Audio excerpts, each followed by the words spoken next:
નમસ્કાર વિદ્યાર્થી મિત્રો, ધોરણ 12 અર્થશાસ્ત્ર વિષયમાં પ્રકરણ 5 ગરીબી, જેમાં આપણે આજે ક્વેશ્ચન 3 ગરીબી માટેના જવાબદાર કારણો સમજાવો એના વિશેની વાત કરવાની છે. ગરીબી માટેના જે જવાબદાર કારણો છે એને 5 ભાગમાં વહેંચવામાં આવ્યા છે. ગરીબીના ઐતિહાસિક કારણો, ગરીબીના આર્થિક કારણો, ગ્રામીણ ગરીબી માટેના જવાબદાર કારણો, ગરીબીના સામાજિક કારણો અને ગરીબીના અન્ય કારણો, જે હવે પછીના આપણા ક્વેશ્ચન છે. પણ અત્યારે આપણે ગરીબી માટેના જવાબદાર ઐતિહાસિક કારણોની વાત કરશું. જોઈએ, ઇતિહાસકારો જણાવે છે કે 17મી સદીમાં ભારત છે એ પ્રમાણમાં વધુ શહેરીકૃત અને વ્યવસાયિક રાષ્ટ્ર હતું. જો ભારતના ઇતિહાસમાં અમુક એવી ઘટના બની ગઈ છે કે જેના લીધે આજ દિન સુધી ગરીબી ગઈ નથી. આજની ભારતની ગરીબી માટે અમુક ઐતિહાસિક કારણો જવાબદાર છે. એના વિશેની આપણે વાત કરીએ છીએ. ઇતિહાસકારો શું કહે છે? 17મી સદીમાં ભારત પ્રમાણમાં વધુ શહેરીકૃત અને વ્યવસાયિક રાષ્ટ્ર હતું. 17મી સદી એટલે 1601 થી 1700 સુધીનો સમયગાળો.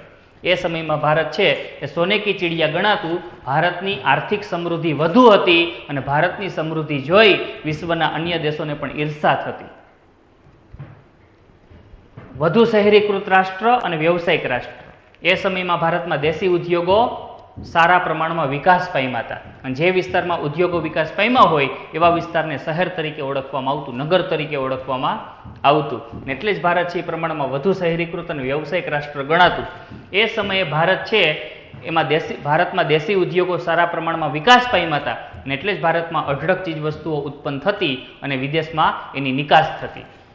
એ સમયનો ભારતનો જે વિદેશ વેપાર હતો, યાદ રાખજો, ભારતના વિદેશ વેપારમાં સુતરાઉ કાપડની નિકાસોનો બહુ મોટો હિસ્સો હતો. એક માર્કમાં ક્વેશ્ચન પૂછાય કે પ્રાચીન સમયમાં ભારતની જે નિકાસો હતી એમાં કોની નિકાસો વધુ માત્રામાં હતી? આપણો જવાબ હોવો જોઈએ સુતરાઉ કાપડની નિકાસો વધુ હતી. એટલું જ નહીં, ઉપરાંત સિલ્ક, મરી મસાલા, ચોખા વગેરેની પણ ભારત છે નિકાસ કરતો. સિલ્ક એટલે મલમલનું કાપડ, એવું સિલ્કી કાપડ કે જે ખૂબ વીંટીમાંથી મોટો ટાંકો એનો પસાર થઈ જાય એવું સિલ્ક મલમલનું કાપડ. એ સમયે ભારતમાં આવું કાપડ પણ ઉત્પન્ન થતું અને નિકાસો થતી. મરી મસાલા, ચોખા વગેરેની પણ નિકાસ થતી અને ભારત છે પુષ્કળ માત્રામાં નિકાસ કમાણી પ્રાપ્ત કરતો.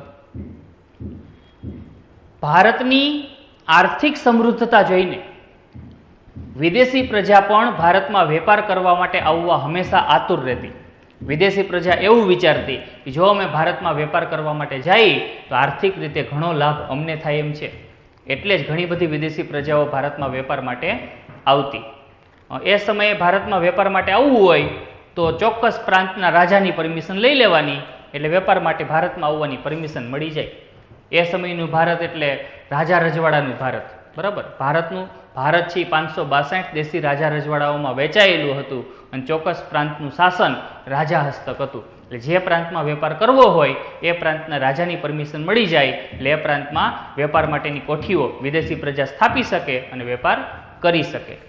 એટલે ઘણી બધી પ્રજા આવી. પણ એમાંથી અંગ્રેજો અને ફ્રેન્ચો આ બે એવી વિદેશી પ્રજા હતી કે જેણે ભારતીય અર્થતંત્રની અમુક નબળાઈ એ જોઈ ગયા.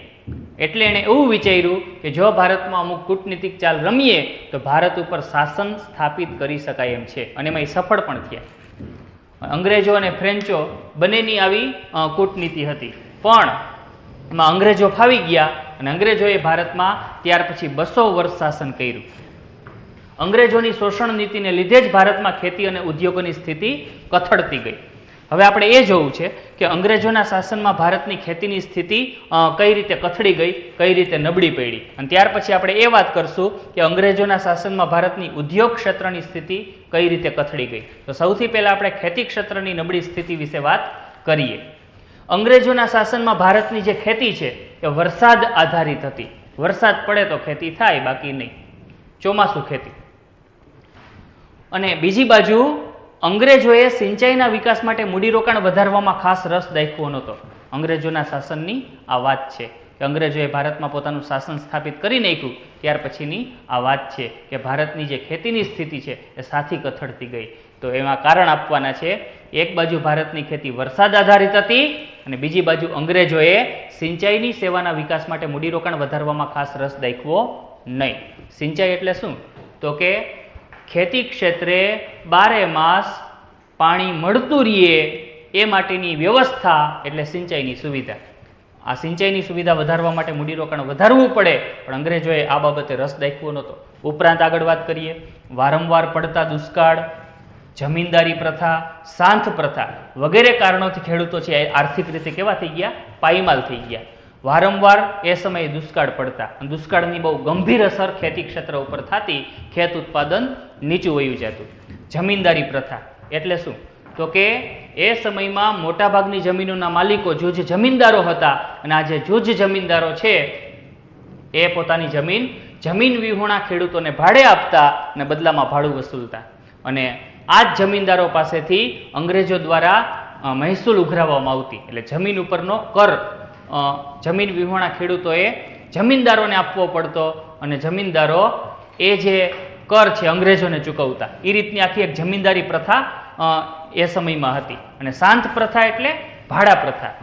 જમીન વિહોણા ખેડૂતોએ જમીનના ઉપયોગ બદલ જમીનદારોને જે ભાડું આપવું પડે એને સાંત તરીકે, ભાડા તરીકે ઓળખવામાં આવતું. એટલે વારંવાર પડતા દુષ્કાળ, જમીનદારી પ્રથા, સાંત પ્રથા આ બધા એવા રીઝન હતા કે જેના લીધે જે જમીન વિહોણા ખેડૂતો હતા એ આર્થિક રીતે ખૂબ પાયમાલ થઈ ગયા, એની સ્થિતિ કથળતી ગઈ.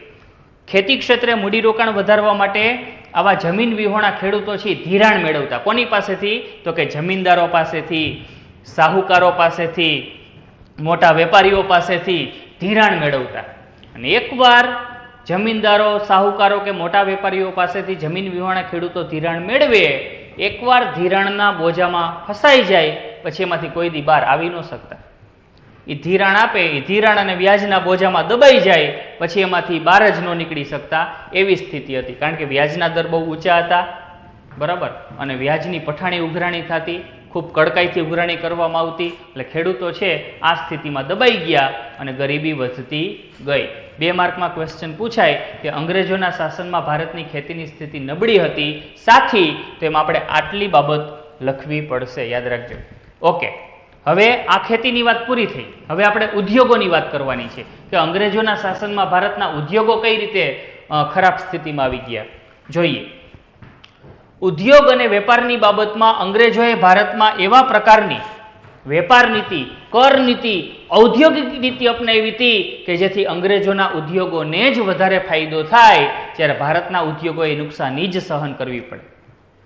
ઉદ્યોગ અને વેપારની બાબતમાં અંગ્રેજોએ ભારતમાં એવા પ્રકારની વેપાર નીતિ અપનાવી હતી, એવા પ્રકારની કર નીતિ, એવા પ્રકારની ઔદ્યોગિક નીતિ અપનાવી હતી કે જેથી ભારતના ઉદ્યોગોએ નુકસાની જ સહન કરવી પડે, જ્યારે અંગ્રેજોના ઉદ્યોગોને, અંગ્રેજોના વેપારને ખૂબ મોટા પ્રમાણમાં લાભ થાય. હવે આપણને પ્રશ્ન થાય કે એવું તે શું અંગ્રેજોએ કર્યું હતું? બરાબર, એવી રીતે કઈ નીતિ અપનાવી હતી? વેપાર નીતિ, ઔદ્યોગિક નીતિ, કર નીતિ. તો એના વિશેની હવે આપણે વાત કરીએ. જો, જેમ કે ભારતીય નિકાસકારો માટે યુરોપીય બજારોમાં વિવિધ પ્રતિબંધો મૂકવામાં આવ્યા. યુરોપીય બજાર, યુરોપના જે દેશો છે એનું જે માર્કેટ છે, યુરોપીય દેશોમાં ભારતના દેશી ઉદ્યોગોને નિકાસ કરવા ઉપર અંગ્રેજોએ પ્રતિબંધો મૂકી દીધા. એટલે કે ભારતના દેશી ઉદ્યોગો દ્વારા જે વસ્તુ ઉત્પન્ન થાય છે એની યુરોપીય દેશોમાં નિકાસ કરી શકાય નહીં. એ બાબતમાં અંગ્રેજોએ શું મૂકી દીધા? પ્રતિબંધો મૂકી દીધા. આ સ્થિતિ સર્જાણી. જ્યારે ઇંગ્લેન્ડમાં ઉત્પાદિત થતી વસ્તુના ભારતમાં વેચાણ માટે વિશેષ કર રાહતો અને છૂટછાટો આપવામાં આવતી. તો બીજી બાજુ શું કર્યું?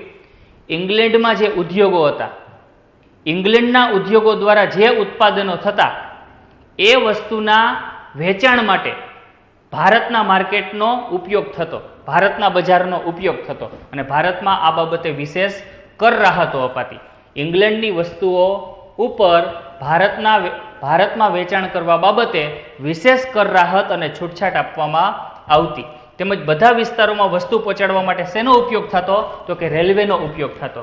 અંગ્રેજો છે સમગ્ર ભારતના માર્કેટને કવર કરવા માંગતા હતા, અને એટલે જ અંગ્રેજોએ ભારતમાં રેલવે વિકસાવી. 16 એપ્રિલ 1853 થી ભારતમાં રેલવેની શરૂઆત થઈ અંગ્રેજો દ્વારા, અને ટૂંકા સમયમાં અંગ્રેજોએ સમગ્ર ભારતમાં રેલવે પહોંચાડી દીધી.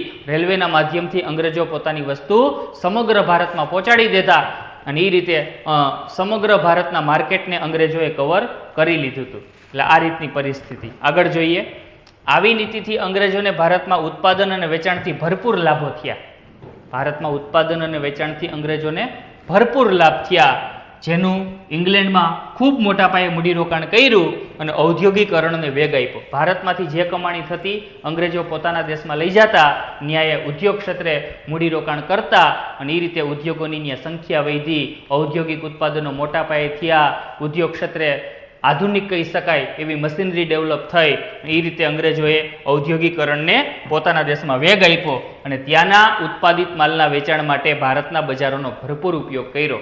અંગ્રેજો પોતાના દેશમાં જે મોટા પાયે વસ્તુઓ ઉત્પન્ન કરતા એ વસ્તુઓના વેચાણ માટે ભારતીય માર્કેટનો ઉપયોગ કરતા અને એ રીતે અંગ્રેજોએ બહુ મોટા પાયે લાભ મેળવ્યો. આગળ જોઈએ. આમ અંગ્રેજો સામે ભારતના જે ઉદ્યોગો છે, દેશી ઉદ્યોગ, અને ભારતના જે વેપારીઓ છે એ હરીફાઈ ક્ષમતામાં, ઉત્પાદન ક્ષમતામાં ટકી શક્યા નહીં. અંગ્રેજો પોતાની વસ્તુના વેચાણ ઉપર વિશેષ કર રાહતો આપતા, એટલે ભારતમાં પરિસ્થિતિ એવી હતી, ભારતીય માર્કેટમાં પરિસ્થિતિ એવી હતી કે ભારતના દેશી ઉદ્યોગો દ્વારા જે વસ્તુ ઉત્પન્ન થતી એના ઉપર વધુ કર દેવા પડતા. એટલે ભારતના દેશી ઉદ્યોગો દ્વારા ઉત્પન્ન થતી વસ્તુઓની કિંમતો ઊંચી જ હતી. એની સામે જે અંગ્રેજો પોતાની વસ્તુ છે કે જેના ઉપર વિશેષ કર રાહત આપતા, એટલે બ્રિટનમાં ઉત્પન્ન થયેલી વસ્તુ ભારતમાં સસ્તી પડતી. એટલે ભારતીય માર્કેટમાં આ રીતે દેશી ઉદ્યોગો છે, ભારતના દેશી ઉદ્યોગો એ અંગ્રેજોની હરીફાઈ ક્ષમતા સામે, ઉત્પાદન ક્ષમતા સામે ટકી શક્યા નહીં. ને એટલે જ ભારતમાં નાના અને દેશી ઉદ્યોગો પાયમાલ થયા, પડી ભાંગ્યા, દેશની બેકારી વધતી ગઈ અને સાથે સાથે ગરીબીના પ્રમાણમાં વધારો થતો ગયો. તો આ સ્થિતિ, એટલે ભારતમાં ઇતિહાસમાં આવી બધી ઘટનાઓ બની ગઈ છે કે જેની અસર આજ દિન સુધી ગરીબીના ભાગરૂપે ભારતમાં જોવા મળે છે.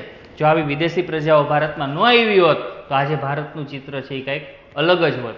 પણ છતાં પણ આવી સ્થિતિનો સામનો કર્યો ભારતે, છતાં પણ આજે ભારત છે એ એવા મુકામ ઉપર આવીને ઊભું રહી ગયું છે કે સમગ્ર વિશ્વમાં સૌથી વધારે ઝડપથી વિકાસ પામતું જો કોઈ રાષ્ટ્ર હોય તો એ ભારત છે. એ ભારત માટે ગૌરવની વાત ગણાય. પણ આ ઐતિહાસિક કારણો એવા છે કે જેના લીધે ભારતની ગરીબી વધી. આ સ્થિતિ. ઓકે, હવે પછીના લેક્ચરમાં આપણે એ વાત કરશું કે ભારતની ગ્રામીણ ગરીબી માટે કયા કારણો જવાબદાર છે. બરાબર. ઓકે.